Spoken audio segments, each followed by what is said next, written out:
The morning mist clung to the Kentucky hills like a living thing rolling through the valleys in pale sheets that turned the October landscape into something dreamlike. The year was 1952. The Cold War had settled into the bones of America like winter cold, and everywhere men spoke in hushed tones about communists in Korea and the boys who would not be coming home. In the crosshairs of a rifle scope, a man split wood. The scope tracked him with professional precision. Every movement captured, every detail noted. The way his shoulders rolled with the swing of the axe, the slight hitch in his left arm on the backswing favoring an old injury, the military efficiency of his motion wasting no energy, each strike perfectly placed. Samuel Morgan, 34 years old, 5'11", 180 pounds. Dishonorable discharge, wanted by the United States Army for desertion and 12 counts of murder. The man behind the scope spoke into a radio, his voice barely above a whisper. Target confirmed, Samuel Morgan, Fort Campbell deserter, location verified. Through the scope, Sam Morgan paused. His head turned slowly like an animal sensing a predator. For one impossible moment, he seemed to look directly at the hidden observer. His eyes, even at this distance, held something ancient and knowing. Then the world froze. The image held. A man with an axe. A quiet morning. The last moment of peace before everything changed. The screen went black. White letters appeared against the darkness. 48 hours earlier. Kentucky, October 1952. The way station sat 3 miles outside Redemption Springs, a collection of weathered buildings that had once served travelers heading west. Now it served a different purpose. 8 children called it home. 8 orphans of war given shelter by a man the town knew only as Mr. Morgan. A quiet widower who asked nothing of anyone and gave everything to those who had nothing. The sun had not yet cleared the eastern hills when Samuel Morgan opened his eyes. No alarm needed. The Army had trained that out of him years ago. 5:30 in the morning. Always 5:30. His body knew it the way it knew how to breathe. He lay still for a moment in the narrow bed, listening to the house. The creak of old wood settling, the whisper of wind through gaps in the siding, the soft breathing of children sleeping in rooms down the hall. These sounds were his morning prayer, the confirmation that another night had passed safely. Sam rose and dressed in the dark, work pants worn soft from years of labor, flannel shirt sleeves rolled to the elbows, boots that had seen 2 wars and still had miles left in them. He moved with the economy of motion that marked career soldiers. No wasted movement, everything deliberate and purposeful. The mirror above the small sink showed him a face he barely recognized. Some mornings, lines had appeared that had not been there before the war. Gray threaded through his dark hair, concentrated at the temples like frost. A scar ran along his jawline, a souvenir from Okinawa. But it was the eyes that bothered him most. They looked older than 34. They looked like they had seen things that should have killed him. He splashed cold water on his face and moved into the hallway. The children's rooms were arranged with military precision. 4 rooms, 2 children per room, except for the smallest room where young Jacob slept alone. Sam stopped at each door listening. The rhythm of sleeping breaths told him what he needed to know. Everyone's safe, everyone whole. Another day granted. In the kitchen, he started the routine. Coffee first. The smell would wake the older children. Then oatmeal cooking, slow on the wood stove. Not fancy, but it stuck to your ribs. Kept you going through a morning of chores. His mother had made it this way. His wife, Rebecca, had made it this way. Now he made it this way, keeping the small traditions alive, because traditions were what held a family together when blood could not. The first footsteps on the stairs came at 6 o'clock sharp. Emma Hayes, 14 years old, dark hair pulled back in a practical braid, eyes that held more wisdom than any 14-year-old should possess. She had learned early that the world was not safe, that fathers could go to war and never return. Now she helped Sam with the younger ones, a little mother at an age when she should have been worried about nothing more serious than school dances. "Good morning," she said quietly. Her voice still held the softness of sleep. "Morning, Emma. Sleep well." Better than most nights. He understood what she meant. The nightmares came and went for all of them. The children who had lost parents, the man who had lost everything. They were a house of the haunted, learning to live with ghosts. Emma moved to help with breakfast without being asked. This was their routine, established over months of trial and error. She knew where everything was, knew how Sam liked things done. They worked in comfortable silence, the kind that exists between people who have learned to communicate without words. The others came down one by one. Tommy Reed, 12 years old, and all gangly limbs and boundless energy. Grace Howard, 17, the sheriff's daughter, who had stayed on after Sam nursed her through pneumonia. The younger ones followed, rubbing sleep from their eyes, forming a line to wash their faces and hands at the pump outside. Last came Jacob, 5 years old, Sam's biological son, though the boy did not know the weight that fact carried. Jacob had his mother's eyes bright and curious, and her smile quick and genuine. He was the reason Sam got up every morning, the reason he kept going when the memories got too heavy.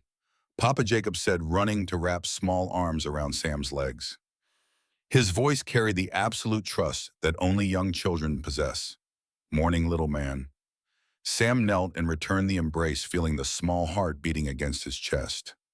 This moment every morning, this reminder of why everything else mattered. They gathered around the long table, 8 children and one man, heads bowed, while Sam said grace.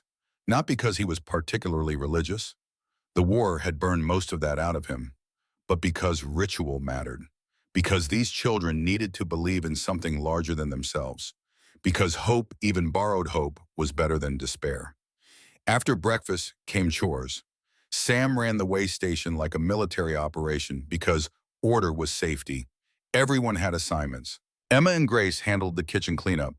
Tommy fed the chickens and collected eggs. The younger ones tidied their rooms, making beds with hospital corners because Sam insisted on it. Not to be cruel, but because discipline was a form of love. It taught them that they had control over their small corner of the world. By 8 o'clock, the sun had cleared the hills and golden light poured across the yard. Sam stood at the workbench in the barn, teaching Tommy the proper way to gap spark plugs on the old truck. The boy's hands were still clumsy with the tools, but he listened carefully, asking good questions. Tools solve problems, son. Sam turned the spark plug in his fingers, showing Tommy the proper gap. Not complaints, not wishes. When something's broken, you figure out why and you fix it. That's what men do. We solve problems. Tommy nodded seriously, committing this to memory, like all of Sam's lessons. The boy had lost his father in Korea 6 months earlier. The telegram had arrived on a Tuesday. The funeral had been on a Thursday. By Friday, his mother had abandoned him at an orphanage, unable to cope with the grief and the bills. Sam had found him 2 weeks later, hollow-eyed and silent. Now the light was coming back into him slowly. The sound of a car engine broke the morning peace. Sam's head came up instantly, alert. The way station sat far enough from town that visitors were rare. Deliveries came on Thursdays. Today was Monday. His hand moved unconsciously to his left shoulder, touching the spot where an old wound lived under his shirt. A black sedan rolled up the dirt drive, expensive and out of place. The kind of car that belonged to lawyers or government men. Sam set down his tools and moved to intercept it, angling his body to stay between the car and the children. The driver's door opened, and Deacon Henry Collins emerged. 50 years old, soft around the middle, wearing a suit too fine for a Monday morning visit to a rural way station. He carried a leather folder under one arm and wore a smile that did not quite reach his eyes. Mr. Morgan, the deacon, called, raising one hand in greeting. Beautiful morning, Deacon. Sam's voice was flat, giving nothing away. What brings you out here? Can a man of God visit his flock? Deacon Collins walked closer, his polished shoes picking up dust from the yard. But since you ask, I come with an opportunity, a business proposition. Not interested. Now, don't be hasty. The deacon opened his folder, producing a sheaf of papers. I represent a mining company. They've done surveys of the area. Did you know your land sits atop one of the largest coal deposits in the county?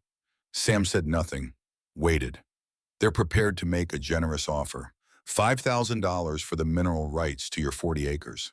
The deacon's voice took on the practiced cadence of a salesman. Think what you could do with that money. Proper school for the children. New clothes. Maybe even move into town somewhere safer. This land feeds 8 children. Sam's voice remained level, but something cold had entered it. Money can't feed souls. Mr. Morgan, be reasonable. You have no pension, no steady income. You're surviving on charity and odd jobs. The deacon gestured at the weathered buildings. This place is falling apart. Those children deserve better. I have what I need. The deacon's smile thinned. You know, Sheriff Howard mentioned some irregularities in your veteran paperwork. Nothing serious, I'm sure, but these things have a way of becoming complicated, especially for men with certain histories. Sam's jaw tightened, his hand hanging loose at his side curled into a fist, then relaxed. The deacon had done his research, knew which buttons to push. But Sam had learned long ago not to react when provoked. Reactions got men killed. Think about it, the deacon continued pressing his advantage. The offer expires Friday. After that, well, things may become more difficult for everyone. He produced a business card holding it out. Sam made no move to take it. After a moment, the deacon set it on the workbench and returned to his car. The engine started with a purr of expensive machinery. The sedan rolled back down the drive, leaving a trail of dust that hung in the still air. Sam stood motionless until the car disappeared from sight. Tommy had watched the exchange from inside the barn. Papa, who was that nobody important, Sam said. But the lie sat heavy in his mouth. After the deacon left, Sam sent the children to their lessons. Grace taught reading and arithmetic in the converted parlor, while Sam finished the morning chores. But his mind was not on the work. It kept circling back to the visit, to the threat hidden inside polite words, to the mention of his paperwork.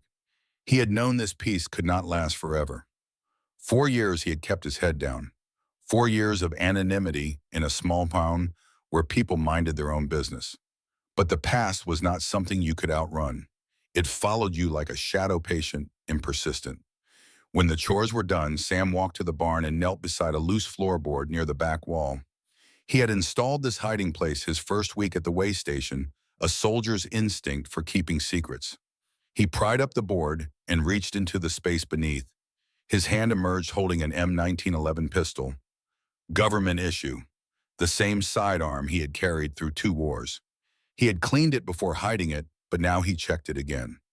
Magazine full, chamber empty, safety on, everything as it should be. Beside the pistol lay his dog tags. He lifted them, feeling the weight of the metal discs. The embossed letters spelled out his old life, his serial number, his blood type, his religion listed as Protestant, though he had not prayed in years except to give the children comfort. Under the dog tags lay a newspaper clipping, yellow with age. He unfolded it carefully, though he had memorized every word years ago. The headline screamed in bold type, Ranger court-martialed after unauthorized mission. 12 dead in Korea border incident. The article was dated April 1948, 4.5 years ago, a lifetime ago. Sam stared at the grainy photograph accompanying the story. A younger version of himself, face harder, eyes emptier, standing between 2 MPs outside a military courthouse. He read the first paragraph, though he did not need to. The words were burned into his memory. Staff Sergeant Samuel Morgan was today dishonorably discharged from the United States Army following a court-martial that found him guilty of disobeying direct orders and contributing to the deaths of 12 Rangers during an unauthorized rescue operation near the North Korean border. Military prosecutors argued that Morgan's reckless actions endangered his unit and resulted in unnecessary casualties. Morgan maintained throughout the trial that he acted to save civilian lives, but the panel of officers rejected this defense. Sam's hands began to shake. He folded the clipping and returned it to its hiding place along with the pistol and dog tags. Then he replaced the floorboard and stood breathing slow and deep until the trembling stopped. The sound came without warning, a ringing in his ears. The barn walls seemed to close in. For a moment, he was not in Kentucky, but in Korea, crouched behind a burned-out truck, while bullets screamed overhead and men died screaming, "Fall back." The voice in his memory belonged to Colonel Marcus Blackwood. Fall back immediately, leave the civilians, but Sam had not fallen back.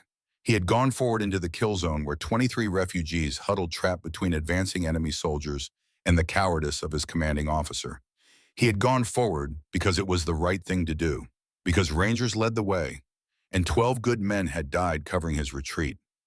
The memory released him. Sam found himself on his knees in the barn, hands pressed against the rough wood floor, breathing hard. Sweat ran down his face despite the cool October air. This was the price of survival. These moments when the past reached out and dragged him back into the fire. Papa Jacob's voice snapped him back to the present. The boy stood in the barn doorway, silhouetted against the morning light, clutching a toy soldier in one small hand.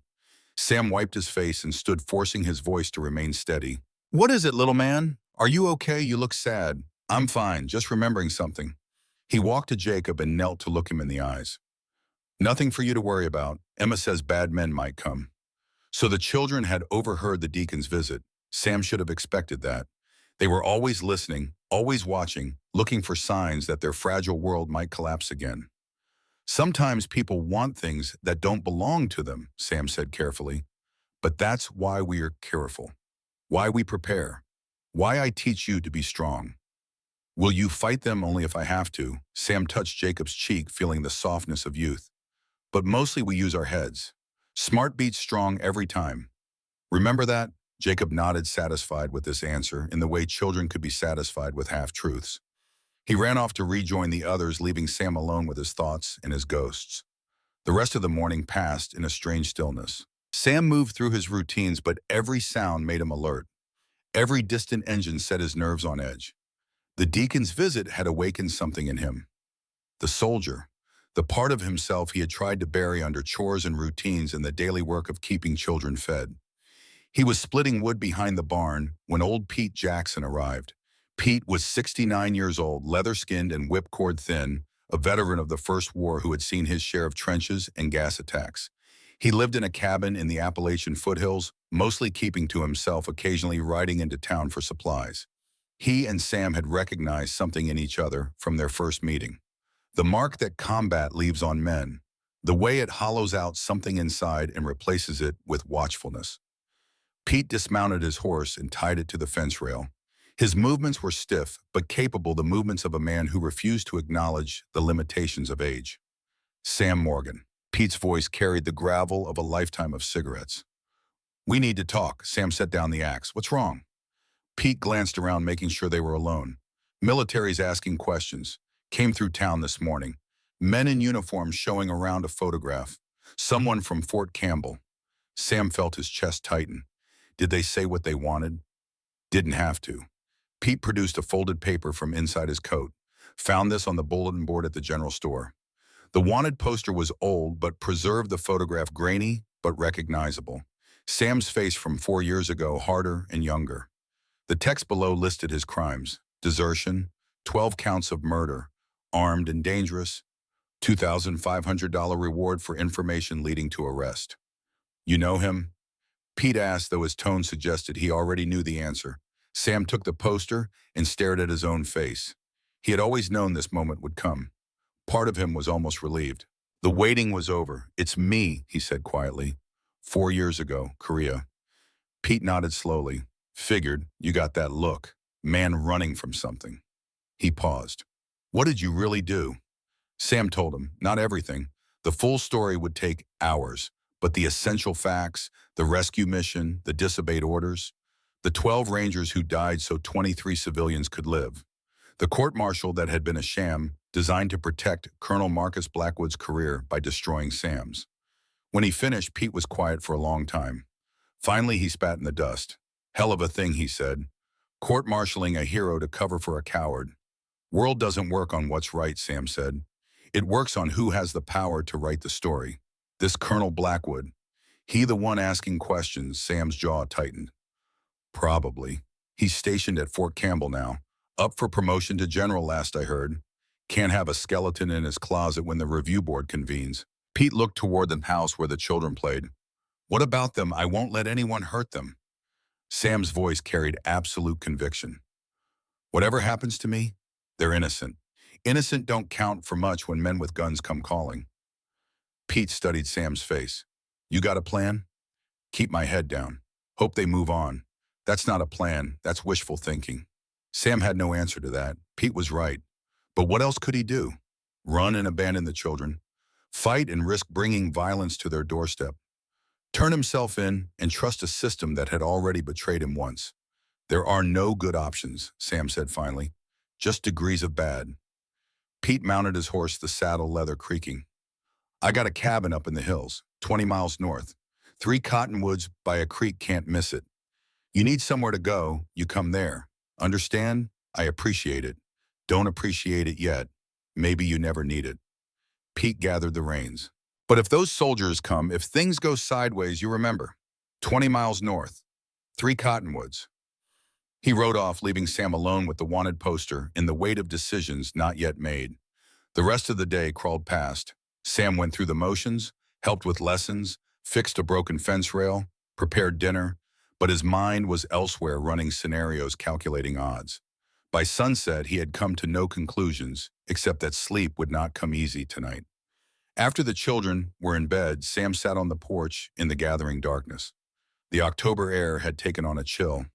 In the distance, the lights of Redemption Springs glowed faintly. Such a small town, such an ordinary place. He had thought he could disappear here. Just another veteran trying to forget. But there was no forgetting. There was only the space between now and when the past caught up. The sound of engines reached him first. Multiple vehicles moving fast up the dirt road. Sam rose smoothly, every sense alert. His hand went to his hip, finding nothing. The pistol was still hidden in the barn. A mistake. He should have armed himself after Pete's warning. Headlights swept across the way station as 3 vehicles turned into the drive. Military jeeps. 6 men in army uniforms. And leading them, stepping out of the first vehicle with the bearing of a man who owned the world, Colonel Marcus Blackwood. Sam had not seen him in 4 years, but Marcus had barely changed. 42 years old, iron gray hair cut regulation short, uniform pressed to knife-edge perfection. He moved with the confidence of someone who had never been told no, who had risen through ranks by being political rather than capable. Behind Marcus came a younger officer, maybe 28, eager and officious. Lieutenant Ray Cooper, Sam guessed. The kind of officer who followed orders without asking questions. The kind who made atrocities possible by never thinking about what he was doing. And behind Cooper came a face Sam recognized. Sergeant Will Hayes, 32 years old, sharp-eyed and quiet, a sniper and a good one. Sam had served with him briefly before the court-martial. Hayes had always struck him as a man with a conscience. But conscience was a luxury in the military. Orders were orders. Marcus walked toward the porch with slow deliberation, savoring the moment. Behind him, his men took up positions, covering exits, establishing a perimeter. Professional, efficient, terrifying in its casual display of power. Samuel Morgan, Marcus said. His voice carried that particular tone of satisfaction that came with winning. It's been a long time. Sam said nothing. Waited. 4 years you've been hiding out here. Marcus looked around at the way station, at the simple buildings and modest life. Playing house with orphans? Did you really think we wouldn't find you? Inside the house, a light came on upstairs. The children waking. Sam's heart rate increased, but his face remained expressionless. What do you want, Colonel? What do I want? Marcus's smile was cold. I want what I've always wanted, for you to answer for what you did. 12 good men died because of your recklessness, because you thought you knew better than your commanding officer. 23 civilians lived because I disobeyed your order to abandon them, Sam said quietly. 23 women and children who would have died if I'd listened to you. Marcus's face darkened. You disobeyed a direct order in a combat zone. That's mutiny. That's treason. That's doing the right thing. The right thing, Marcus stepped closer, anger breaking through his controlled facade. The right thing was following orders, maintaining unit cohesion, not playing hero and getting half your squad killed. Sam felt the old anger rising but kept it leashed. This was not the time. Not with children in the house and guns trained on him. And I'm not going back, he said. You don't have a choice. Marcus produced papers from inside his jacket. Federal warrant, signed by a judge. You're coming with me, Morgan. Back to Fort Leavenworth, where you'll face a firing squad for desertion. The porch door opened. Emma stood there in her nightgown, eyes wide with fear. Behind her, the other children clustered, woken by the voices and the lights. Papa Emma's voice trembled. What's happening? Go back inside, Sam said gently. It's okay. It's not okay, Marcus said loudly, projecting so everyone could hear. This man is a criminal, a deserter, and a murderer. He's been hiding among you, lying to you, using you as cover. That's not true. Emma's voice rose brave despite her fear. Emma, please, go inside. Sam's voice carried command now. Take the others downstairs. Stay there until I come for you. Emma hesitated, then obeyed, shepherding the younger children back into the house. Jacob was crying. Sam could hear it through the walls. The sound cut deeper than any bullet. Marcus watched this with something like amusement. You always did have a soft spot for lost causes. Is that what these kids are, your latest rescue mission? They're family. Family, Marcus laughed without humor. You killed their fathers, or men like their fathers, and now you play house trying to make up for it. That's not redemption, Morgan. That's cowardice. Before Sam could respond, another sound cut through the night. A truck engine, then another. Within minutes, half a dozen vehicles had arrived filling the yard. Townspeople, men and women from Redemption Springs drawn by word of the military presence. Among them, stepping forward with a pronounced limp from a prosthetic left leg, came Sheriff James Howard. Colonel the sheriff said, his voice carrying authority despite being outnumbered and outgunned. This is civilian jurisdiction. What's your business here? Marcus turned, irritation flickering across his face.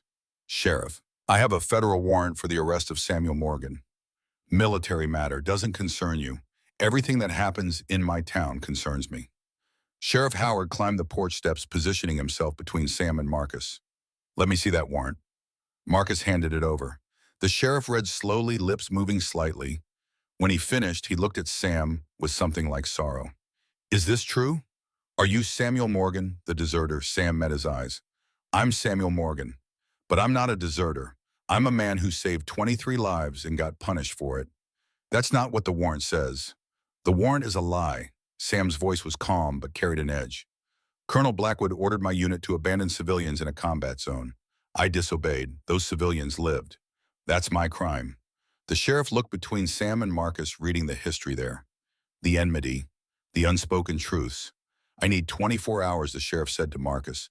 Let me bring him in peacefully. No drama, no violence, especially not around these children. Marcus considered this. His eyes moved from the sheriff to Sam to the crowd of townspeople watching from the yard. A calculation happening behind those cold eyes. Finally, he nodded. 24 hours, Sheriff. But at 6 a.m. tomorrow, if Morgan isn't in your custody, I'm coming back with enough men to take him by force. Understood. Understood. Marcus and his men returned to their jeeps. Engines started. The vehicles rolled out, leaving deep ruts in the yard. But Sam knew this was not over. Marcus would be back. And next time there would be no negotiating. The sheriff turned to Sam. Inside. Now, we need to talk. They sat in the kitchen while the children huddled in the parlor, whispering among themselves. The sheriff poured himself coffee with shaking hands. Grace is my daughter, he said without preamble. When she had pneumonia 2 years ago, you sat up with her for 3 days. You gave her medicine from your own supplies. You saved her life. Sam said nothing. I owe you, the sheriff continued. But I also took an oath to uphold the law, even when the law is wrong. Then do what you have to do. The sheriff looked at him. What really happened in Korea, Sam told him the same thing he had told Pete. The refugees, the order to abandon them, the choice between following orders and doing what was right. The 12 Rangers who had died heroes covering the retreat, ensuring those 23 civilians reached safety. When he finished, the sheriff was quiet for a long time. Finally, he spoke. My daughter sleeps safe tonight because you're a good man. But if I don't arrest you, Marcus will come back with overwhelming force. People could get hurt. Those children could get hurt. I know, so what do we do? Sam looked out the window at the darkness beyond. An idea was forming, terrible and necessary. You arrest me, he said. Take me to your jail. Make it look proper. Keep Marcus satisfied. And then you let me escape. The sheriff's eyes widened. You're asking me to throw away my career, my pension, everything. I'm asking you to do what's right. Sam leaned forward. Marcus is corrupt. He covered up his cowardice by destroying me. If he becomes a general, how many more lives will he ruin? How many more good soldiers will pay for his mistakes? The sheriff rubbed his face with both hands. If I help you escape, I become an accessory. They'll charge me too, or you become a hero. Sam's voice intensified. Help me get proof of what Marcus did. The radio logs from that day, the after-action reports. They're buried somewhere in the Fort Campbell archives. With that evidence, we can clear my name and end his career. That's a long shot. It's the only shot we have. The sheriff stood and walked to the window. Outside, lights from the town still glowed. His town, the place he had sworn to protect. After a long moment, he turned back. If I do this, if I help you, You have to promise me something. Anything. Those kids. No matter what happens to you or me, they stay safe. Grace stays safe, I promise. The sheriff extended his hand. Sam took it. The grip was firm and spoke of old honor, of men who kept their word even when it cost them everything. 6 a.m., the sheriff said, I'll come to arrest you publicly. Make it look real for the townspeople. But tonight I'll leave the back door of the jail unlocked, and I'll have a horse waiting. Where will I go? There's an old friend of mine, Pete Jackson, lives up in the Appalachian foothills. He'll hide you while we figure out the next move. I know Pete, of course you do. The sheriff smiled grimly. Good men always find each other eventually. They made their plans quickly. Every detail mattered. Timing, routes, cover stories. By the time the sheriff left, false dawn was lightening the eastern sky.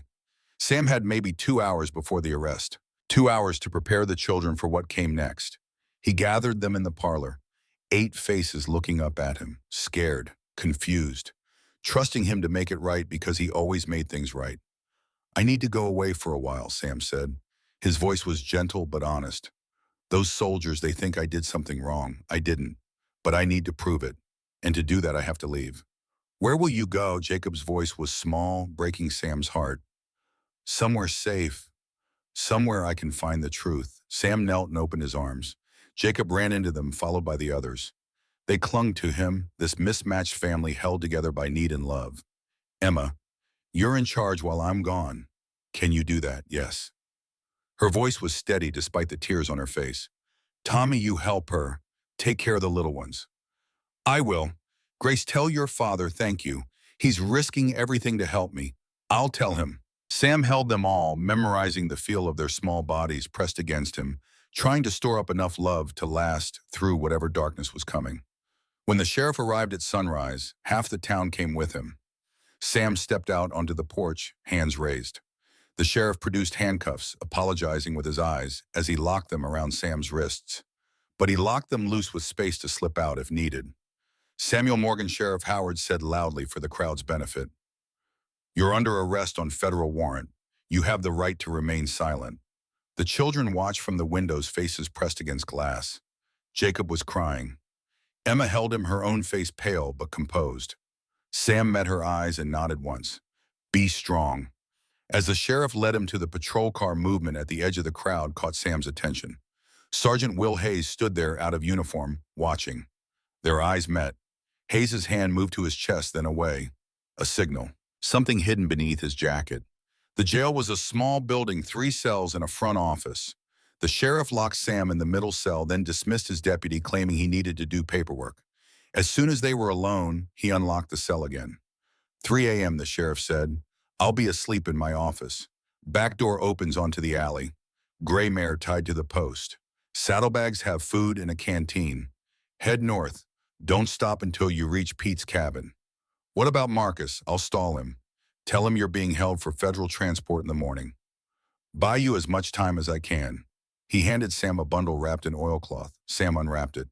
His M1911 pistol, 6 rounds in the magazine, 1 box of additional ammunition. Took this from your barn, the sheriff said. Figured you might need it. Thank you. Don't thank me yet. We're just getting started. The sheriff left Sam in the unlocked cell. The pretense had to be maintained in case anyone checked. Sam lay on the narrow bunk, counting the hours until his escape, planning his next moves. Sleep was impossible. Outside, the town settled into evening quiet. Inside, Sam's mind raced through scenarios and contingencies. At midnight, footsteps approached the jail. Sam tensed hand moving toward the hidden pistol. But the steps were light, careful. Not soldiers. A man appeared at the cell window. Sergeant Will Hayes. He wore civilian clothes and carried a thick envelope. Morgan Hayes whispered urgently, I don't have much time. Sam moved to the window. What are you doing here, paying a debt? Hayes pushed the envelope through the bars. These are copies. Radio logs from April 1948. After action reports from your mission. Official memos discussing the cover-up. Sam took the envelope with trembling hands. This is proof enough to start. Enough to put Marcus on the defensive.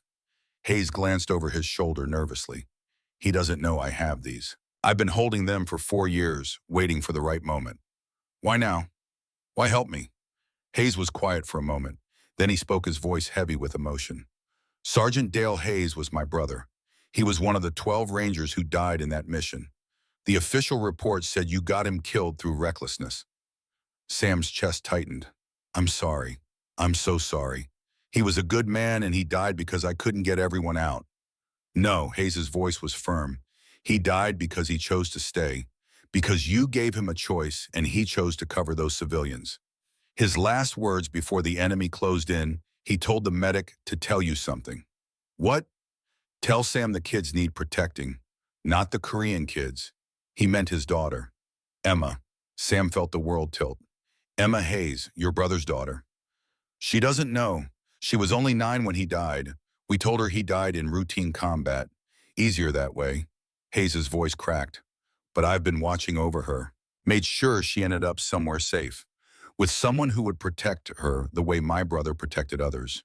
You arranged for her to come to my way station. I did.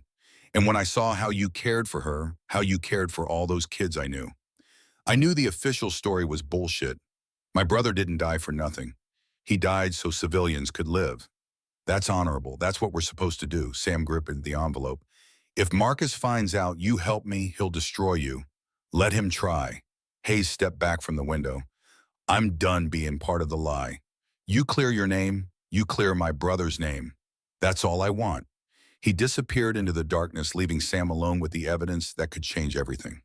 Sam opened the envelope and began to read by the dim light filtering through the cell window. The documents were damning. Radio transcripts showed Marcus ordering an immediate retreat with explicit instructions to avoid engaging the enemy because casualties might harm his upcoming promotion review. After action reports described how Sam's squad had volunteered against orders to rescue trapped civilians. Internal memos discussed how to reframe the incident to protect the command structure. This was it, the truth. The proof that 12 Rangers had not died because of Sam's recklessness, but because of their heroism. That 23 civilians lived because good men had chosen principle over orders. Sam carefully folded the documents and hid them in his boot. Then he lay back on the bunk and closed his eyes. A few hours of rest, then the escape, then the long chase that would determine whether truth or power would win. At 3 a.m., Sam rose silently. The jail was dark and quiet. He slipped the loose handcuffs off his wrists and moved to the cell door. As promised, it was unlocked. He eased it open, wincing at every creak of old metal. The back door stood open to the alley. Beyond it, the gray mare waited saddled and ready. Sam mounted in one smooth motion and turned the horse north toward the dark mass of the Appalachian foothills. Behind him, Redemption Springs slept. Ahead lay mountains and forests and 20 miles of hard riding. But also ahead lay the possibility of clearing his name, of protecting the children, of proving that sometimes the right thing was worth any cost. Sam touched his heels to the mare's flanks. The horse moved into a steady canter, hooves muffled by the dirt road. By the time the sun rose, he would be miles away. By the time Marcus discovered the escape, the chase would be on. The last stars faded as dawn approached. Sam rode north through the Kentucky darkness, carrying the weight of 12 graves, 23 saved lives, 8 orphaned children, and the fragile hope that truth might still matter in a world that so often chose comfortable lies over hard justice. Behind him, the town he had called home for 4 years disappeared into the pre-dawn gloom. Ahead, the mountains waited like sentinels, offering either sanctuary or a final resting place. Sam Morgan rode toward his reckoning, knowing that before this ended one way or another, the ghosts of 1948 would finally be laid to rest. The morning mist rolled thick through the Kentucky hills, turning the landscape into something from a fever dream. October cold bit through cloth and settled into bones. In the crosshairs of a military rifle scope, a man rode north on a gray mare moving fast through terrain that would swallow him whole if he knew how to use it right. Samuel Morgan, 34 years old, former Army Ranger. Escaped prisoner. The scope tracked him through the pre-dawn darkness, the operator's finger resting light on the trigger, waiting for the order to fire. But the order did not come. Not yet. Colonel Marcus Blackwood wanted Morgan alive, wanted him to suffer through a proper execution, wanted the satisfaction of watching him hang for crimes Marcus himself had caused. So the rifle scope watched and tracked and reported position, and Samuel Morgan rode on, not knowing how close death followed. 2 days had passed since the escape. 48 hours of hard riding, little sleep, constant vigilance. The chase had begun the moment Sheriff Howard discovered the empty cell at dawn, though everyone involved knew the discovery had come exactly when the sheriff intended. Marcus had erupted in fury, threatened courts, Marshall demanded immediate pursuit. Now 4 men hunted one through mountains that had hidden rebels and runners for generations. But first, before the chase reached its bloody conclusion, the story had to go back. Back to that moment when everything changed, when a good man made a choice that would define the rest of his short, violent freedom. 3 o'clock in the morning, the Redemption Springs jail sat quiet in darkness. Inside the middle cell, Samuel Morgan opened his eyes, though he had not truly slept. The soldier's trick. Shallow rest with one part of the mind, always alert, always listening. He had learned it in the Pacific, perfected it in Korea, and lived by it for 4 years of hiding. He sat up on the narrow bunk. The handcuffs lay loose on his wrists where Sheriff Howard had deliberately failed to secure them. The cell door stood slightly ajar, the lock mechanism disabled. Outside, through the small, barred window, the alley waited in shadow. This was the moment, the point of no return. Once Sam walked through that door, he became what Marcus Blackwood had always claimed he was: a fugitive, a deserter, a man outside the law. But he had never really been inside the law, had he? The court-martial had been predetermined, the verdict written before the trial began. Justice had abandoned him in 1948. All he was doing now was acknowledging that abandonment. Sam slipped the handcuffs off and set them on the bunk. His M1911 pistol, hidden under the thin mattress, went into his waistband. The envelope from Sergeant Hayes containing 4 years of buried truth went into his boot. He moved to the cell door and paused, listening. The front office was silent. Sheriff Howard would be there, slumped at his desk, maintaining the fiction of sleep, so that when Marcus came demanding answers, the sheriff could claim ignorance. A prisoner had escaped on his watch through no fault of his own, just bad luck. Just the failure of old locks in an old building. Sam moved through the cell block, each step careful and quiet. The back door stood open as promised, and beyond it the gray mare waited, her breath steaming in the cold air. She was an old cavalry horse trained not to spook, patient and steady. Sam mounted smoothly and turned her north. The first mile passed in tense silence. Every shadow could hide soldiers. Every sound could be Marcus's men moving into position. But the town slept on, and the road stayed empty. By the time the eastern sky began to lighten from black to deep blue, Sam was 3 miles out, heading into the foothills, where roads became trails and trails became suggestions worn into old stone. He pushed the mare hard, but not recklessly. A lame horse out here meant death as sure as a bullet. The terrain climbed steadily, leaving the flat farmland behind, entering the realm of pine and oak and rocky ridges that had stood long before white men came and would stand long after. At dawn, Sam stopped to water the horse at a creek. While she drank, he studied his back trail. Nothing yet, but they would come. Marcus would not let this go. The colonel had too much invested in keeping Sam silent. A promotion to general hung in the balance. Power and prestige, and a legacy built on lies. Men had killed for less. Sam remounted and rode on. The sun climbed, burning off the mist, revealing a world of autumn color. Red and gold leaves, blue sky. The kind of morning that made you glad to be alive if you could forget that men with guns were coming to end that life. By mid-morning, he heard them. The sound came faint at first, easy to mistake for wind or distant thunder. But Sam's ears, trained by 2 wars, recognized it for what it was. Engines, multiple vehicles, moving fast on the valley road below. He reined in and dismounted, leading the mare into a thick stand of pine where they would be hidden from below. Through gaps in the trees, he watched 3 jeeps roll past. He was too far away to make out faces, but he knew who led them. Marcus Blackwood, obsessed and determined. Lieutenant Cooper, eager to please. Corporal Kane, brutal and efficient. And Sergeant Hayes. Sam's jaw tightened thinking about Hayes. The man had risked everything to provide those documents, had betrayed his commander to honor his brother's memory. If Marcus discovered Hayes's treachery, the sergeant would face a firing squad right alongside Sam. The jeeps disappeared around a bend, heading north. They knew his general direction, but not his exact position. The chase was on, but Sam still had advantages. He knew this terrain from childhood hunting trips with his father, knew the hidden trails and the shortcuts, knew where a man on horseback could go that jeeps could not follow. He waited 10 minutes to be sure they were gone, then continued climbing.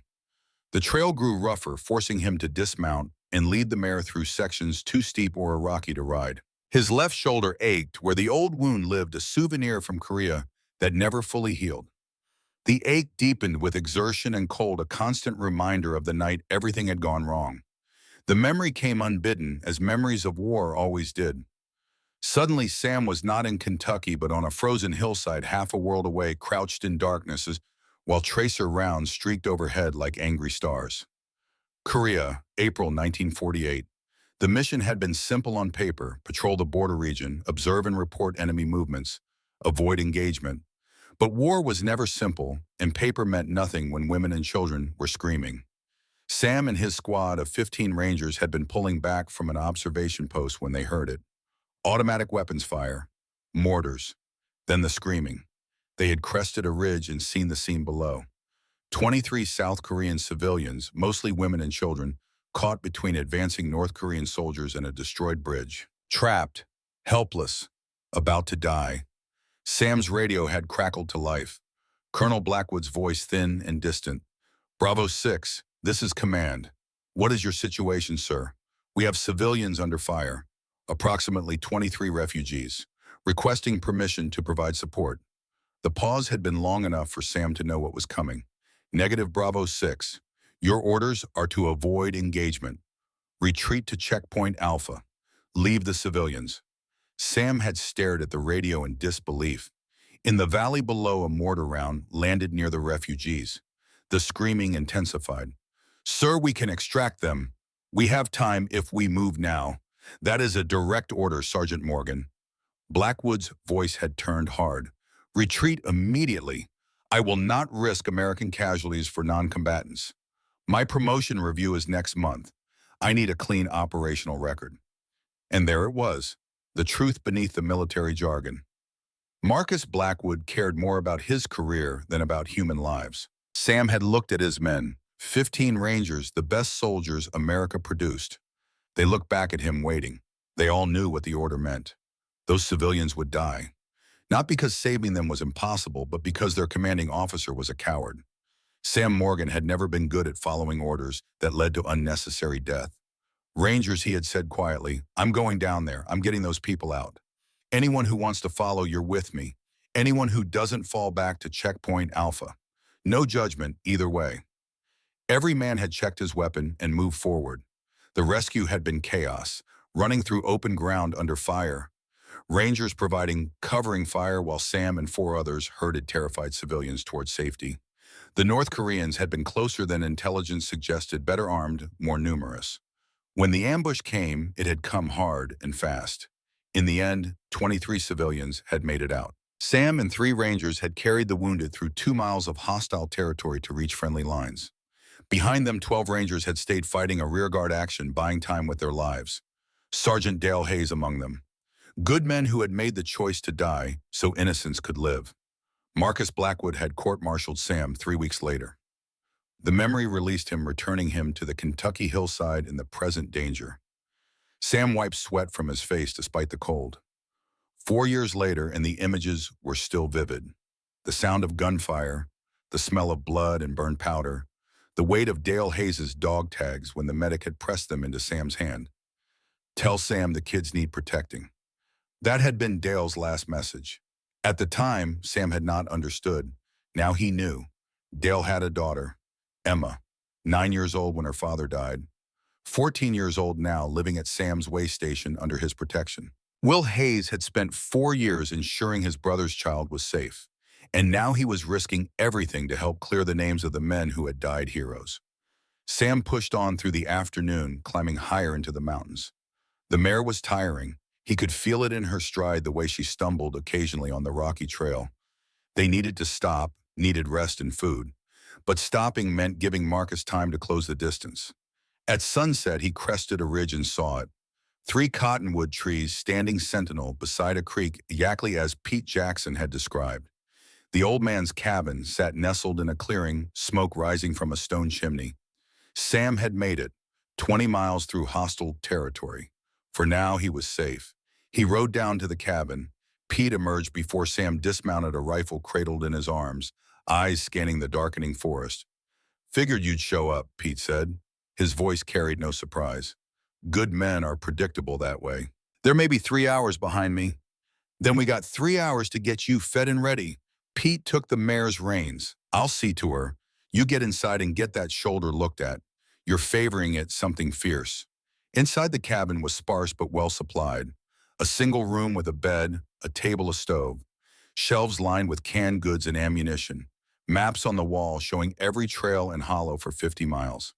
This was a man who understood the value of preparation. Pete came in and went straight to a medical kit. "Shirt off," he ordered. Sam complied. The old wound on his left shoulder looked angry and inflamed, the skin around it hot to the touch. Pete probed it with experienced fingers, making Sam hiss with pain. "Infection starting," Pete said. "You've been pushing too hard. This needs cleaning and rest." "Don't have time for rest. You don't got time to die of blood poisoning either." Pete began cleaning the wound with sharp-smelling antiseptic. "This is gonna hurt." It did. Sam gritted his teeth and stared at the wall while Pete worked, cutting away infected tissue, flushing the wound, bandaging it tight. When it was done, Sam felt lightheaded but clearer. "Eat," Pete commanded, setting out bread and stew. "Then sleep. I'll take first watch." They ate in silence, the kind of comfortable quiet that existed between men who had both seen combat and did not need to fill every moment with talk. After the meal, Pete spread a map on the table. "Marcus will figure out where you are by morning," he said, tracing routes with one gnarled finger.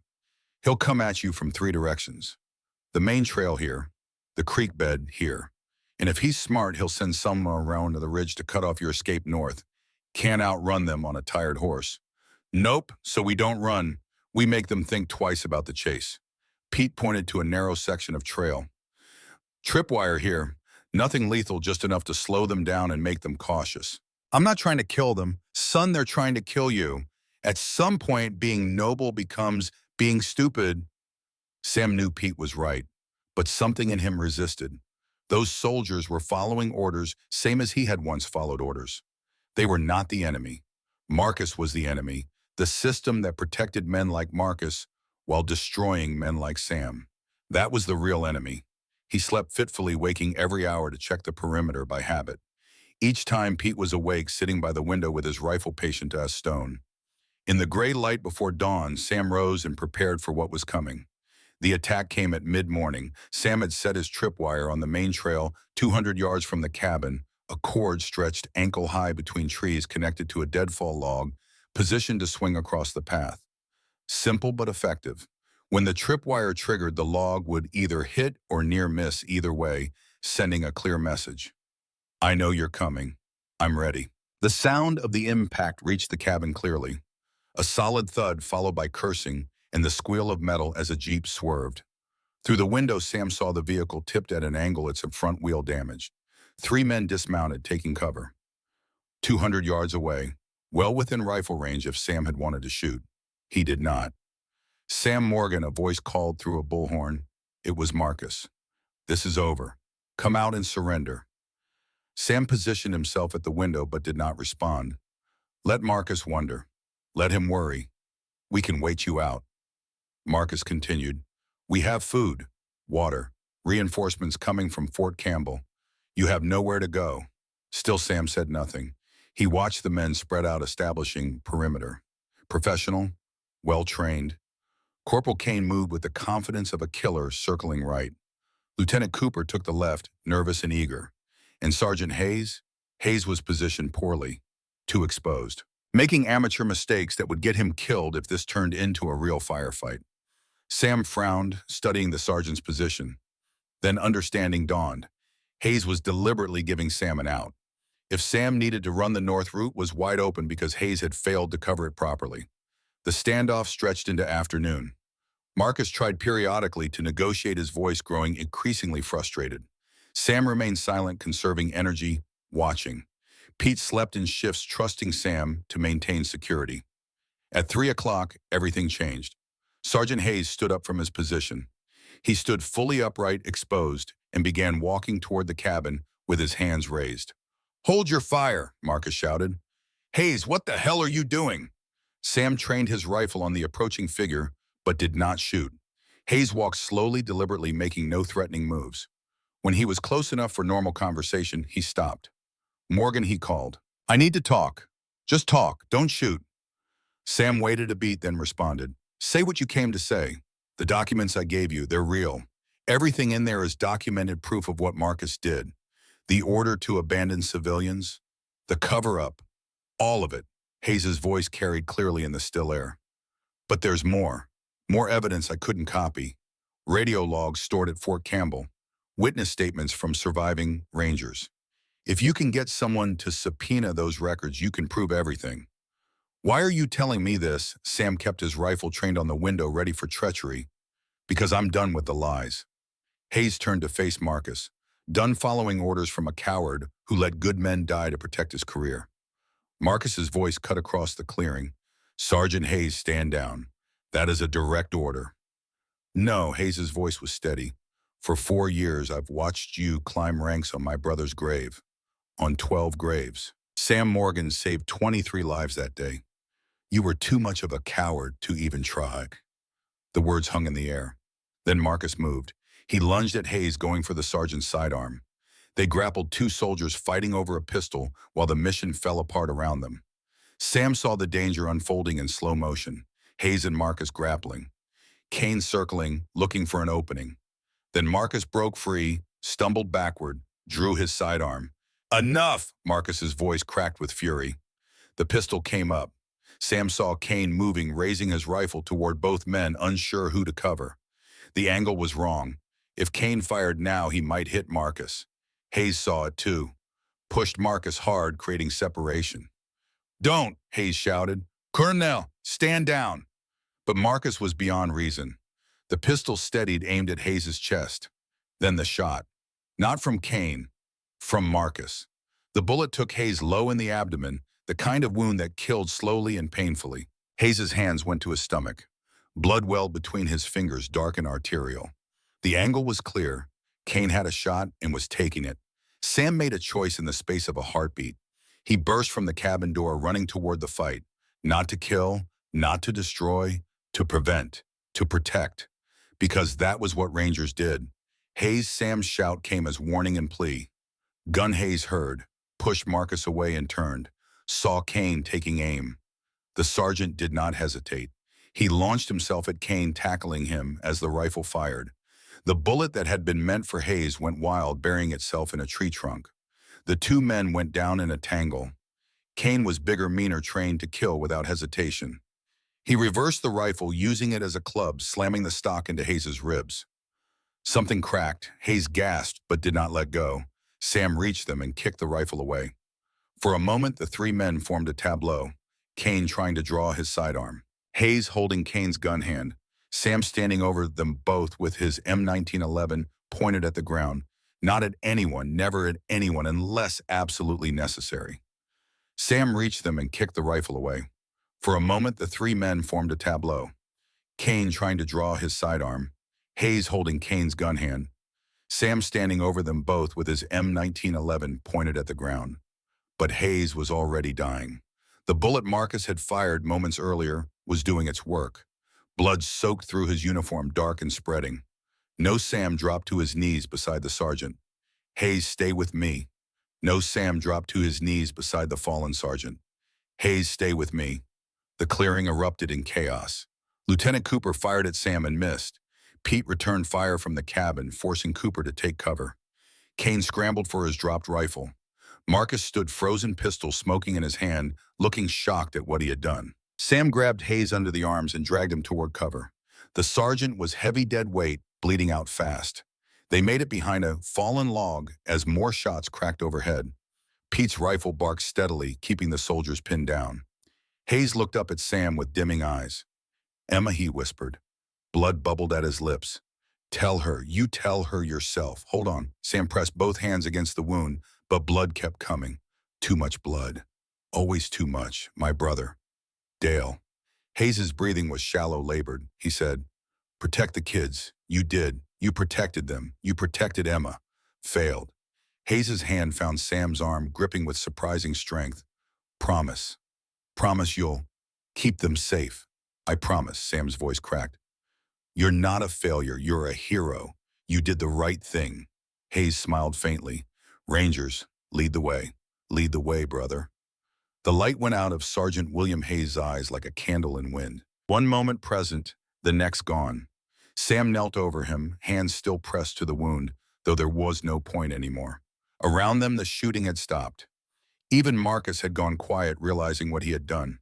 Not in combat, not in the heat of battle, but in cold blood, shooting a man who was trying to tell the truth. Sam closed Hayes' eyes, took the dog tags from around the sergeant's neck, added them to the set he carried from Hayes' brother Dale. Two brothers, both dead, both heroes, both destroyed by the same corrupt officer. He stood, turned to face Marcus's position. The colonel had retreated to his jeep, Cooper and Kane flanking him. For a long moment, the two groups stared at each other across 50 yards of autumn forest. You murdered him, Sam called. His voice carried absolute conviction. Shot an unarmed soldier for telling the truth. That's what this is really about, Marcus. Not justice, not duty, just covering up your cowardice. Marcus said nothing. He climbed into the jeep. Cooper and Kane followed. The engine started and the vehicle rolled away, leaving Hayes' body lying in the fallen leaves. Sam and Pete stood in silence, listening to the engine fade. Finally, Pete spoke. They'll be back, with more men, better armed. Marcus can't let you live now, not after that. I know. Sam knelt beside Hayes one more time, arranged his body properly, folded his hands over his chest. We need to bury him. They spent an hour digging a grave in the rocky soil. No coffin, no ceremony, just two old soldiers laying a young soldier to rest the way soldiers had been buried since men first went to war. Pete fashioned a crude cross from fallen branches and placed it at the head. Sergeant William Hayes Sam said over the grave, Father, brother, patriot. He led the way. They stood a moment longer, then walked back to the cabin. Inside, Sam opened the envelope Hayes had died for and spread the documents on the table. Radio logs in Marcus's own voice. After action reports detailing the rescue mission. Internal memos discussing how to spin the incident to protect command authority. 4 years of lies all documented. This can clear you, Pete said. Get this to the right people, you walk free. Or Marcus buries it and me both. Sam gathered the papers carefully. Either way, Hayes died for this. I owe it to him to try. Over the next 2 days, the story of what happened at Pete's cabin spread through underground channels. Veterans talked. Word reached sympathetic officers. A picture began to emerge of Colonel Marcus Blackwood shooting an unarmed sergeant trying to cover up cowardice, destroying good men to protect his career. Sam stayed at the cabin while Pete made contact with allies. Old soldiers who remembered what honor meant. Active duty officers who were disgusted by what Marcus represented. Slowly, carefully, they built a case. Not just about one bad mission, but about a pattern of corruption. Bribes. Falsified reports. Soldiers punished for Blackwood's mistakes. 2 days became a week. A week became 2. Sam's wound healed slowly. His strength returned, and the evidence accumulated. Hayes' documents combined with witness statements, radio logs from other questionable missions, a web of deceit that reached higher than anyone had suspected. Then came the call Pete had been waiting for. A federal investigator out of Washington, a man with authority and reputation, wanted to hear Sam's story, wanted to see the evidence. Marcus Blackwood's upcoming promotion to general had triggered review processes. Questions were being asked. If Sam could prove his innocence, he might also bring down a network of corruption that extended throughout Fort Campbell. But Sam would have to come in, turn himself in, trust the system one more time. We could run, Pete said. Mexico, Canada, disappear for real this time. And the kids? Sam shook his head. Emma, Jacob, Tommy, all of them. They deserve better than a father figure who's a fugitive. He fingered Hayes' dog tags. Will died to give me a chance. I have to take it. It's a risk. Everything's a risk. At least this risk means something. The decision made, they began planning. Sam would return to Redemption Springs, turn himself in to Sheriff Howard, request a formal military tribunal with civilian oversight, present the evidence publicly, force the Army to either acknowledge the truth or be complicit in its suppression. It was a long shot, but it was the only shot they had. 3 weeks after his escape on a cold November morning, Samuel Morgan rode back into Redemption Springs. He came openly, no hiding, the gray mare walking slowly down Main Street. Townspeople stopped to stare. Word spread instantly. The fugitive had returned. Sheriff Howard met him in the street. Sam dismounted and handed over his M1911 butt first. "I'm turning myself in, Sheriff, but I'm requesting a proper tribunal, federal oversight, public testimony, and I'm bringing evidence that will change everything." The sheriff took the pistol. Then he smiled. "Been hoping you'd say that. We've been busy while you were gone. Busy how building support, collecting testimony, making sure when you come back it's not just your word against Marcus's." Howard gestured toward the church where a crowd was gathering. "Half the town wants to testify on your behalf about how you helped them, saved their children, proved yourself a good man over 4 years." Sam felt something loosen in his chest. Hope, maybe. Or just the absence of despair. "That's good, that helps. But I need more than character witnesses. I need the system to acknowledge what Marcus did. We're working on that too." Howard led Sam toward the jailhouse, not in handcuffs this time, but as an escort. "There's a judge advocate general flying in from Washington. Word is Hayes' death has raised questions. They're opening a full investigation into Marcus Blackwood's command." At the jailhouse, Sam found the cell prepared, but the door open. The sheriff gestured inside. "You'll stay here voluntarily pending tribunal, for your safety as much as legal procedure. Marcus has gone quiet since Hayes died. That makes me nervous." Sam entered the cell and sat on the familiar bunk. Through the window he could see the way station in the distance. Smoke rising from the chimney. Children playing in the yard. Emma would be there watching over the others, keeping them safe. "How are they?" Sam asked quietly. "The kids. Missing you. But Emma's strong. Takes after her father." Howard paused. "Her uncle too, from what I hear. Hayes saved my life. Gave his own to do it. I'll make sure his sacrifice matters."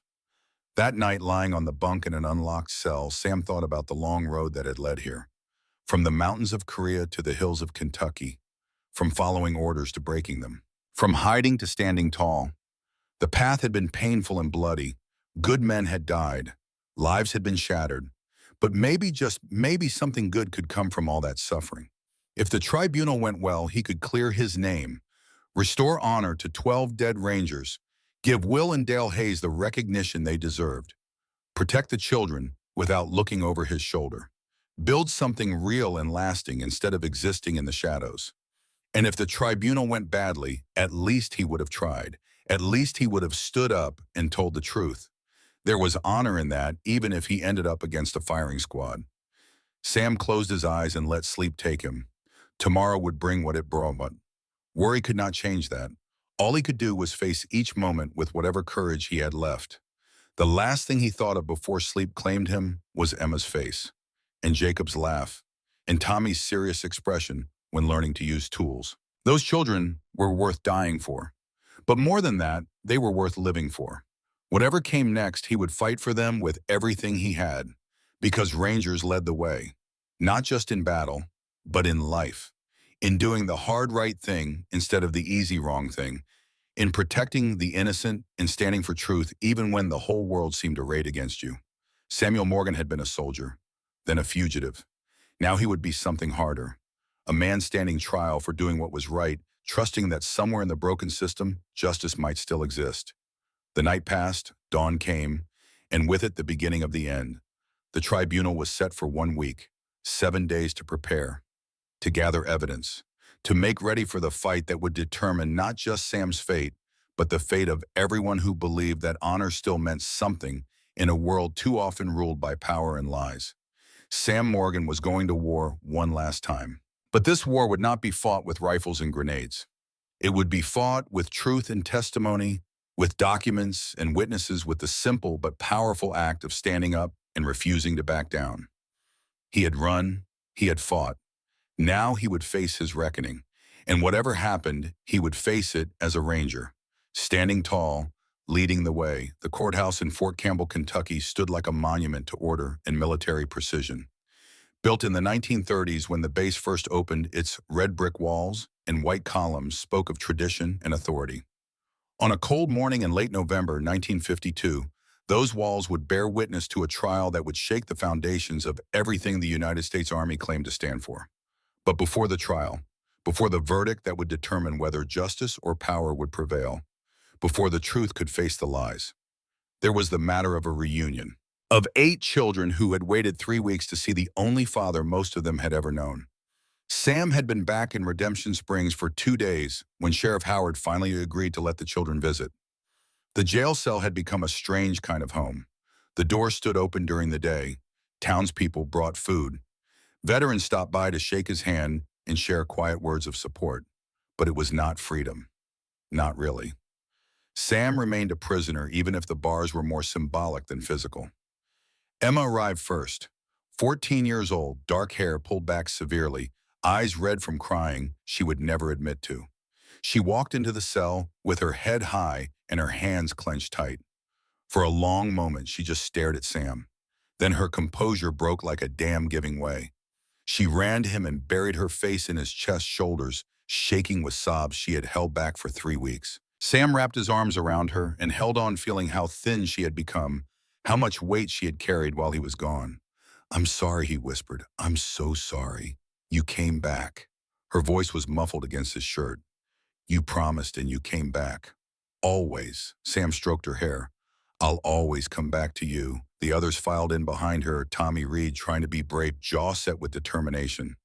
Grace Howard, the sheriff's daughter, offering a small smile of relief. The younger children scared and confused but brightening when they saw Sam was real and whole. And Jacob, 5 years old, running to throw himself at Sam with the absolute trust that only small children possess. Papa Jacob's voice cracked with emotion. "You're home. I'm here, little man." Sam knelt and gathered his son into his arms. "I'm here and I'm not going anywhere. They said you killed a soldier." Tommy's voice was quiet, uncertain.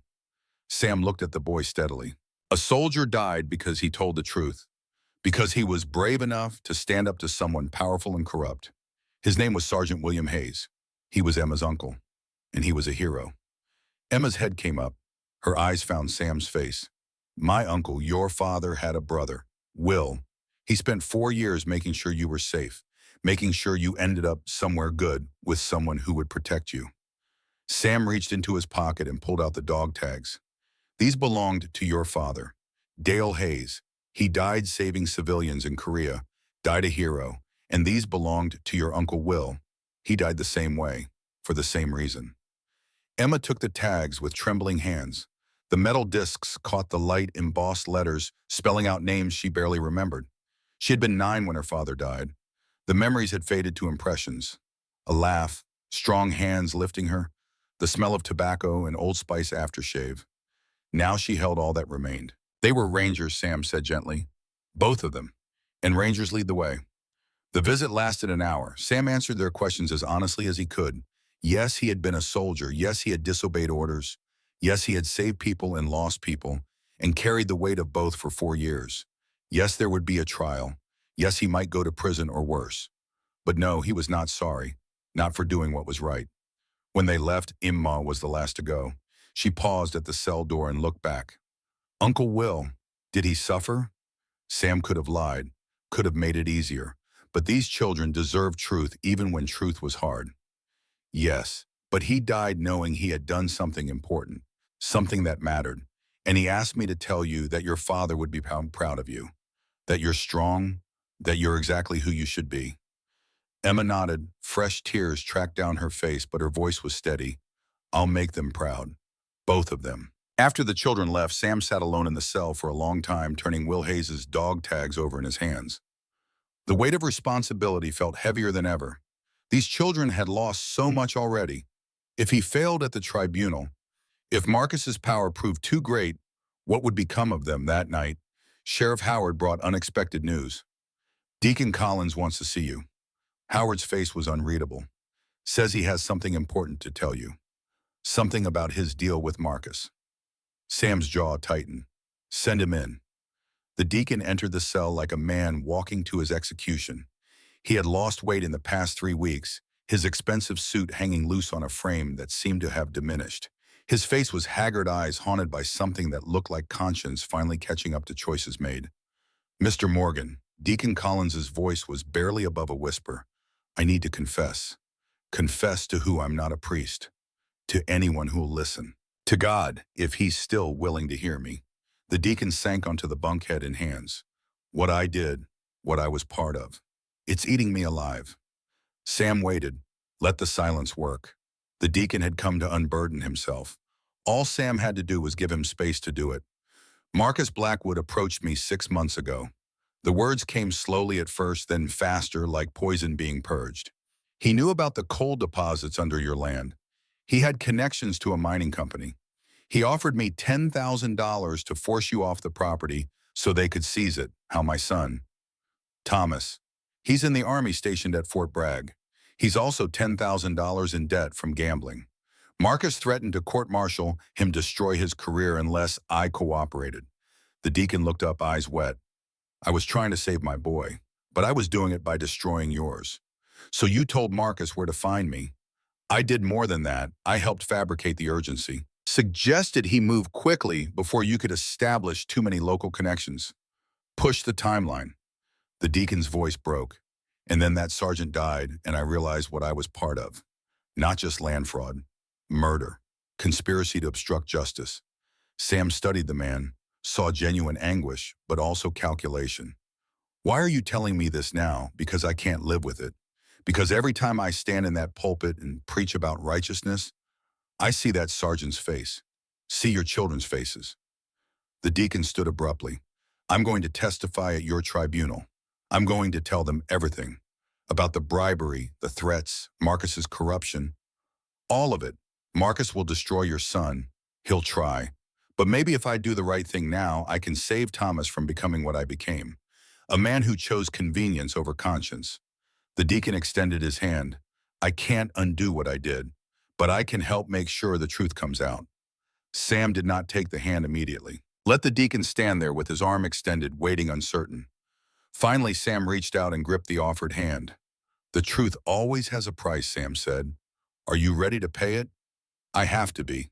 For my soul, if nothing else. After the deacon left, Sam lay on the bunk and stared at the ceiling. The pieces were falling into place. Hayes's documents, the deacon's testimony, growing support from veterans who were sick of corruption. But would it be enough? Marcus Blackwood had spent years building alliances, greasing palms, accumulating power. One disgraced fugitive and a guilty deacon might not be enough to bring down that kind of institutional protection. The week before the tribunal passed in a strange blur of activity and waiting. Lawyers came and went. The Judge Advocate General, a stern man named Harrison, reviewed evidence with the intensity of someone who took his duty seriously. More veterans came forward with stories of Marcus's misconduct. A pattern emerged of the man who had climbed ranks by taking credit for others' successes and deflecting blame for his own failures.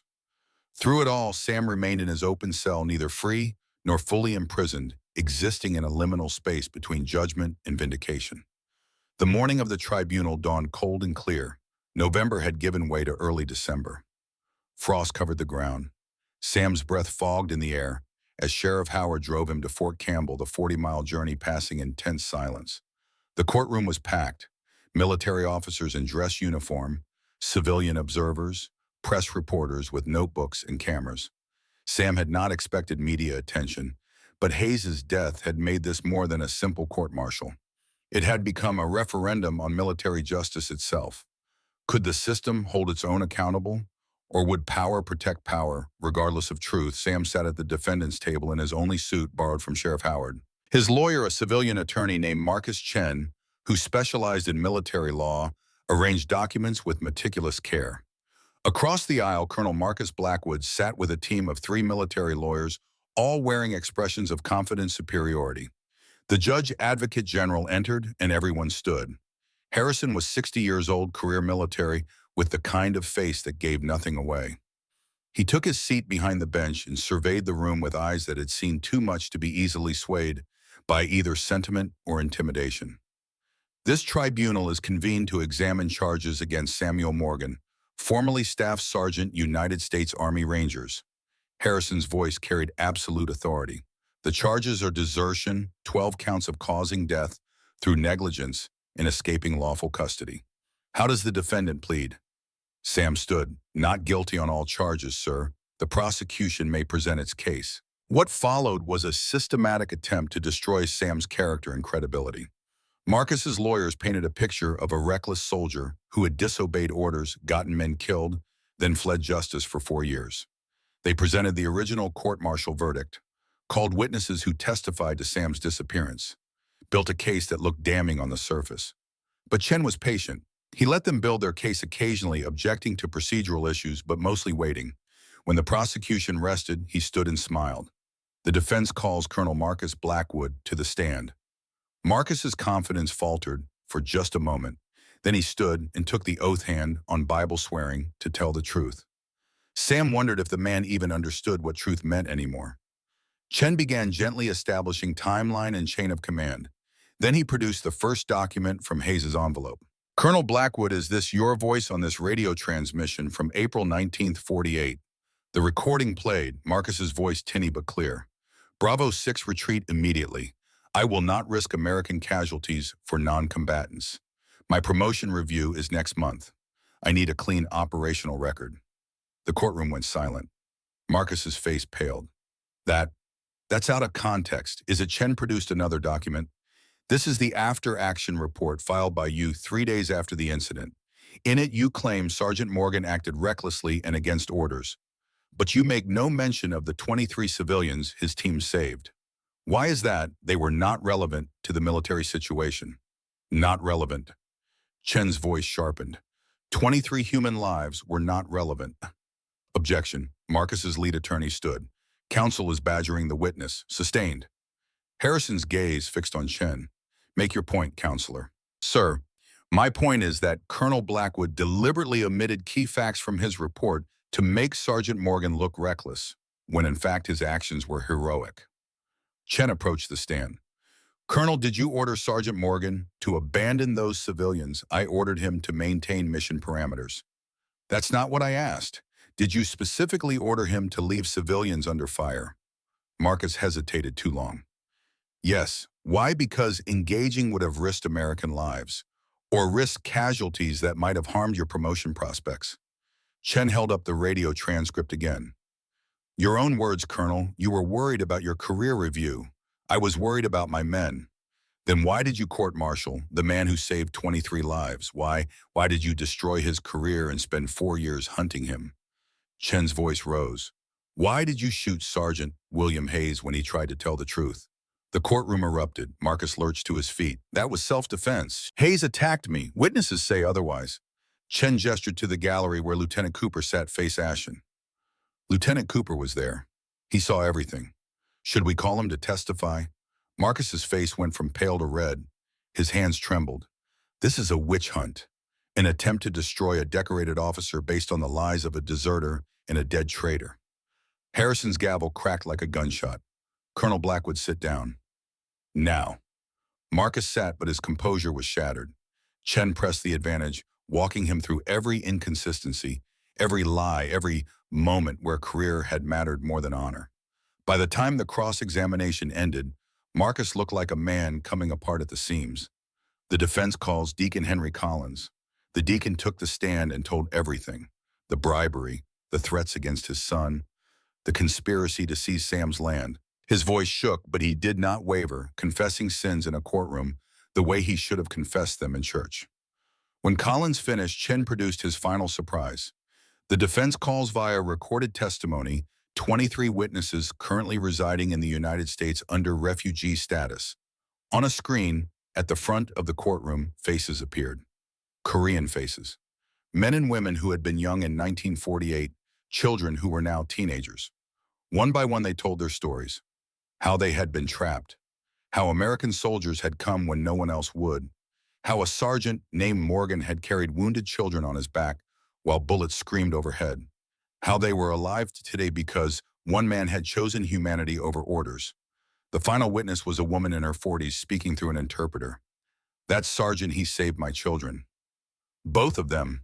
I see him put himself between them and bullets. I see him fall, get up, keep going. She wiped tears. In my country, we say he is like Buddha, like saint. How can you call him criminal? The screen went dark. The courtroom sat in stunned silence. Chen returned to his table and sat down. The defense rests. Harrison called a recess. The waiting was agony. Sam sat in a holding room, unable to eat, unable to think about anything except the faces of those 23 refugees. They had survived, built lives. Some had children who had children. And all because 12 Rangers had died buying time.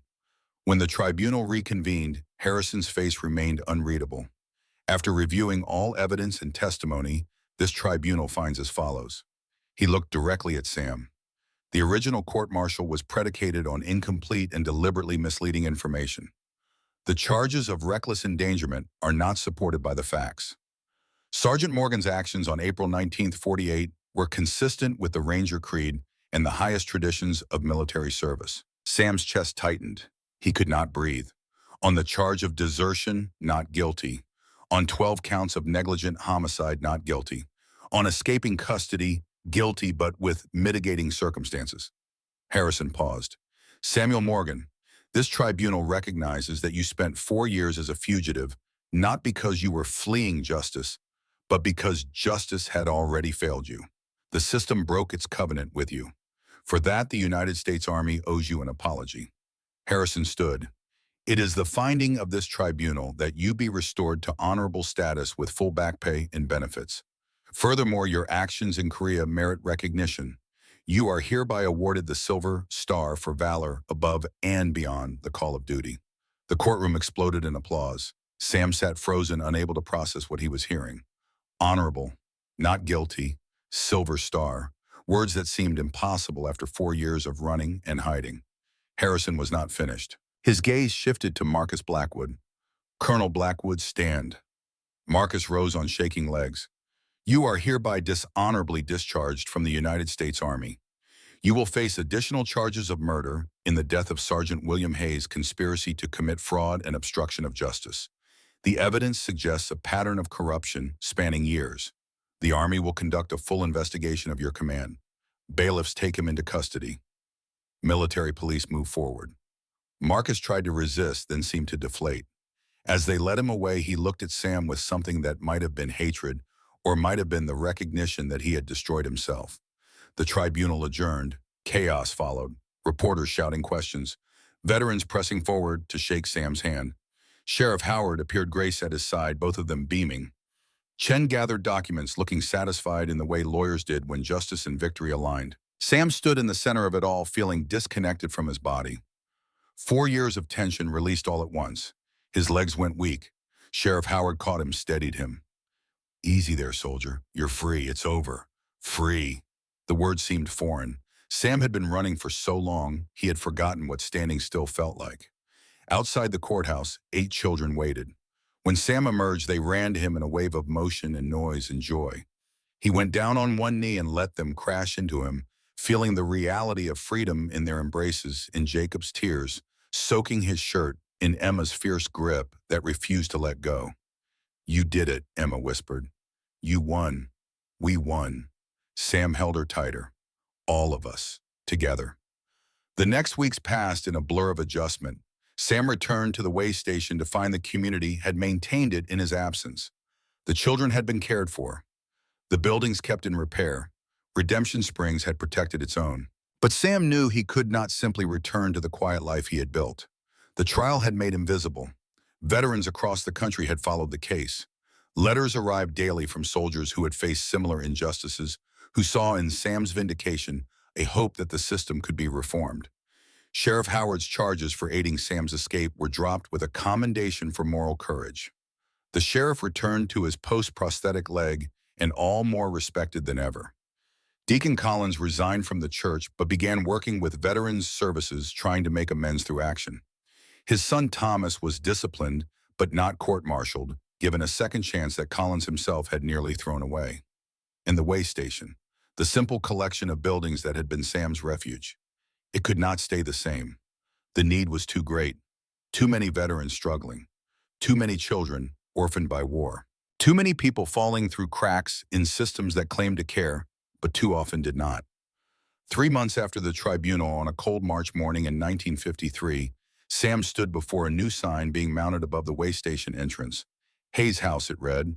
in memory of Sergeant Dale Hayes and Sergeant William Hayes, Rangers who led the way. The dedication ceremony drew a crowd, veterans, townspeople, the 23 refugees, now American citizens, who had traveled from across the country to be present. Government officials uncomfortable with how close they had come to executing an innocent man. And standing in the place of honor, Emma Hayes, now 15, unveiling the memorial plaque that bore her father's and uncle's names. Sam gave a short speech. He was not comfortable with public speaking, but these people had earned his words. My brothers Dale and Will Hayes died so others could live. That's what Rangers do. What soldiers are supposed to do. We protect. We serve.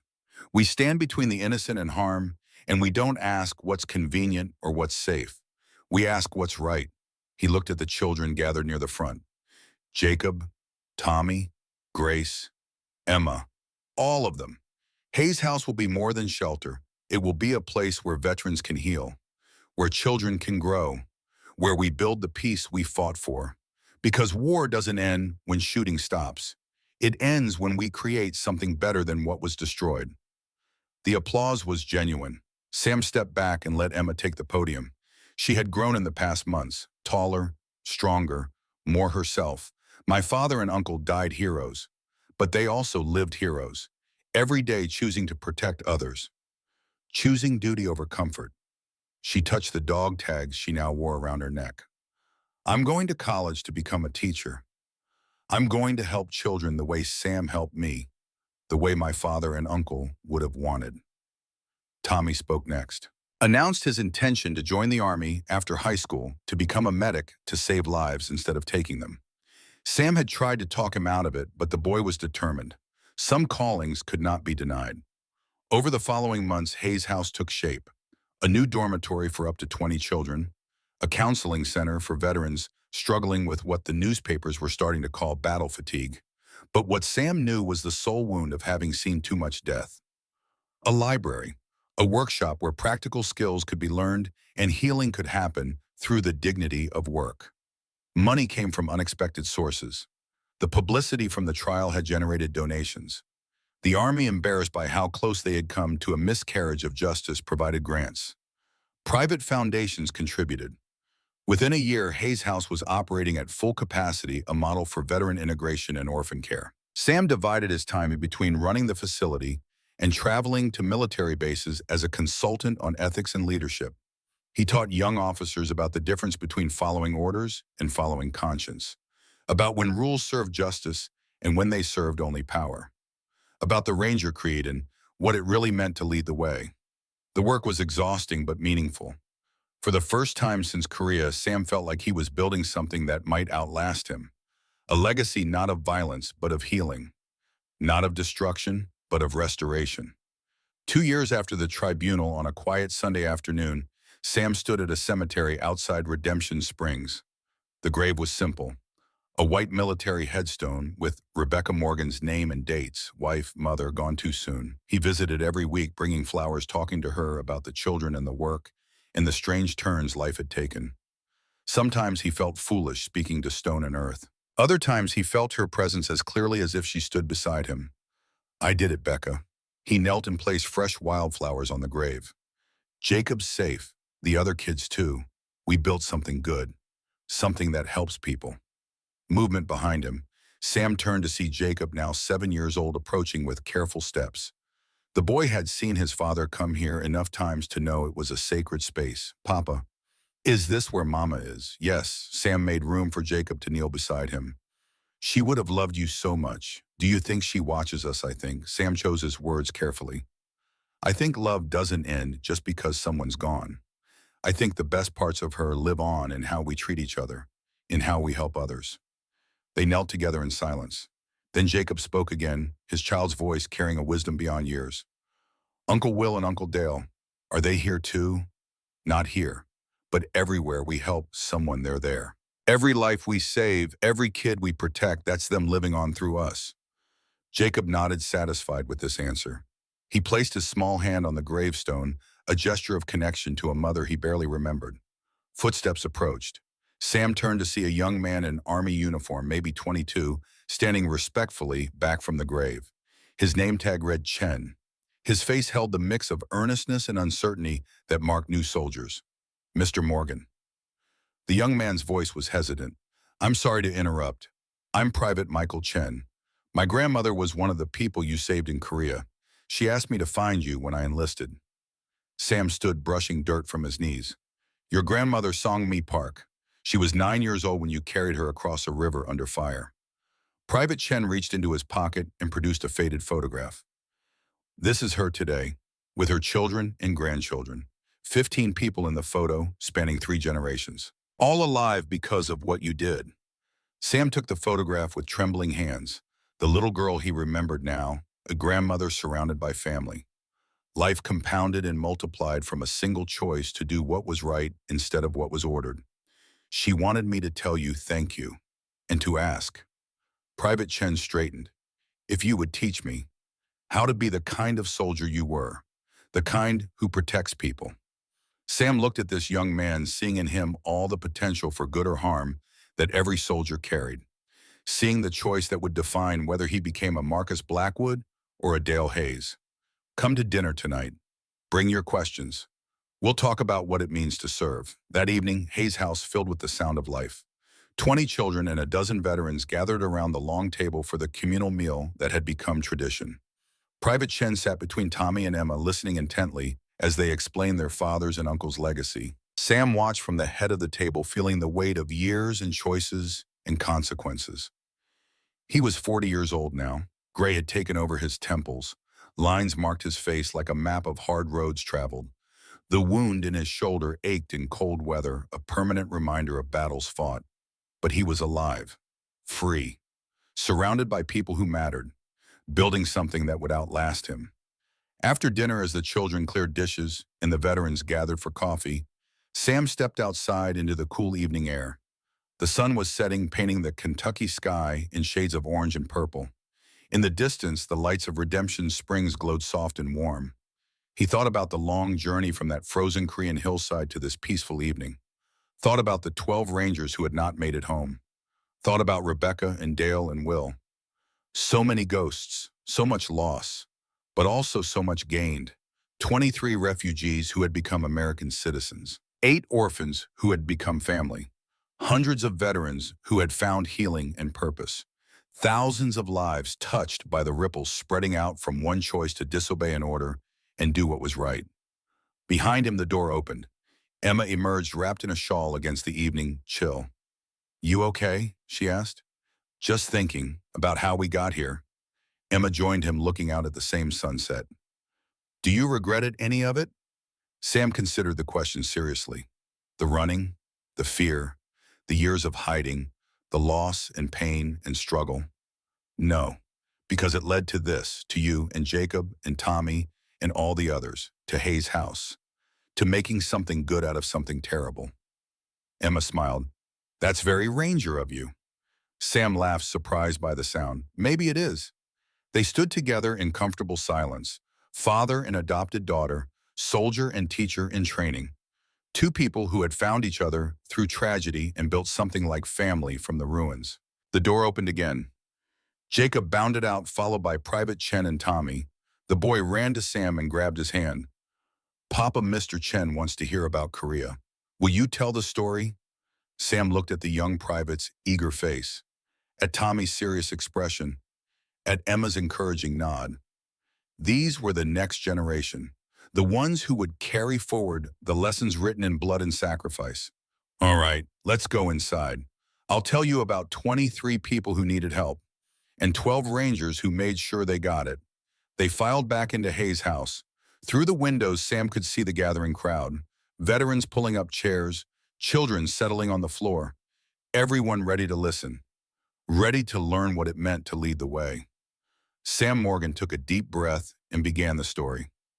Not the sanitized version, not the version that made him a hero, the real story, with the fear and the doubt and the terrible cost of doing what was right when everything was wrong. He told them about Colonel Blackwood's order to retreat, about the choice every Ranger had made to go forward anyway, about Dale Hayes' last words and Will Hayes' sacrifice, about 4 years of running and the moment when running stopped and standing began.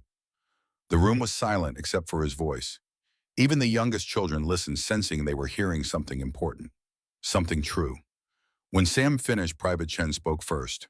How do you know when to follow orders and when to break them? Sam thought about this. The question every soldier asked themselves eventually. The question that had no easy answer. You listen to your conscience. You remember why you put on the uniform in the first place. Not for glory or adventure or even patriotism, but to protect people who can't protect themselves. When an order contradicts that mission, when it makes you complicit in harm to the innocent, that's when you have to choose. And the choice is never easy, but it's always clear. Will I know it? When I see it, you'll know. Sam met the young man's eyes, and when that moment comes, you'll have to decide what kind of soldier you want to be, what kind of man. No one can make that choice for you. Private Chen nodded slowly. Thank you, sir, for everything you've done, for showing us the way. Don't thank me yet. The path isn't over. Sam gestured around the room. This house, these people. This is all of us together building something better. Rangers don't work alone. We're part of a team, and the team's mission now is to heal what war broke. The gathering continued late into the night, stories shared, laughter mixing with tears, veterans helping children with homework, Emma teaching younger girls how to read, Tommy showing boys how to fix engines. All the ordinary miracles of community and family and people taking care of each other. At midnight, Sam finally climbed the stairs to a small room. Jacob was already asleep in the next room, breathing soft and even. Sam stood in the doorway watching his son sleep, feeling the fierce protective love that parenthood brought. He thought about everything that had happened since that frozen morning in Korea when he had chosen 23 strangers over his own career. Thought about the price paid and the distance traveled and the impossible chance of ending up here free and vindicated and surrounded by purpose. Before sleep took him, Sam whispered words into the darkness. Words meant for Rebecca and Dale and Will and all the others who were gone, but not forgotten. I kept the promise. I protected the kids. I built something that matters. I hope wherever you are, you can see it. I hope you know it was worth it. In the silence that followed, Sam felt something like peace. Not the absence of pain, not the erasure of memory, but the quiet knowledge that from ashes and loss and terrible choices, something good had grown. He closed his eyes and let sleep claim him, knowing that tomorrow would bring new challenges and new children needing help and new veterans seeking healing. The work was never finished, but that was okay. Rangers led the way not by reaching a destination, but by choosing every single day to move toward light instead of darkness, toward truth instead of lies, toward protection instead of harm. Samuel Morgan had been a soldier, a fugitive, and a father. Now he was something else, a bridge between what was and what could be, a living reminder that one person making one choice could change the trajectory of hundreds of lives. The house settled into sleep around him, 22 souls under one roof, safe and warm, and held by something stronger than walls or laws or even blood. Held by the simple but revolutionary idea that every life mattered, that protecting the innocent was always worth the cost, that leading the way meant going first into danger so others did not have to. Outside, the Kentucky night was cold and star-filled. Inside, Hayes' house glowed with warmth and the promise of tomorrow. And somewhere between night and morning past and future loss and redemption, Samuel Morgan found rest. The last thought before sleep took him was not of war or court-martials or narrow escapes. It was of Jacob's laugh, Emma's determination, Tommy's earnest questions, Private Chen's desire to serve with honor, all the lives connected to his own spreading out like roots from a tree growing something that would outlast stone and metal and even memory. Rangers led the way, and Sam Morgan no longer running, no longer hiding. Finally home would keep leading as long as breath remained, not with weapons or violence or the machinery of war, but with the simple daily choice to stand up for what was right, to protect those who needed protection, and to prove that in a world too often ruled by power and corruption, honor still meant something. Justice still meant something. Truth still meant something. And one person refusing to give up, refusing to surrender, refusing to accept that might made right could still change the world.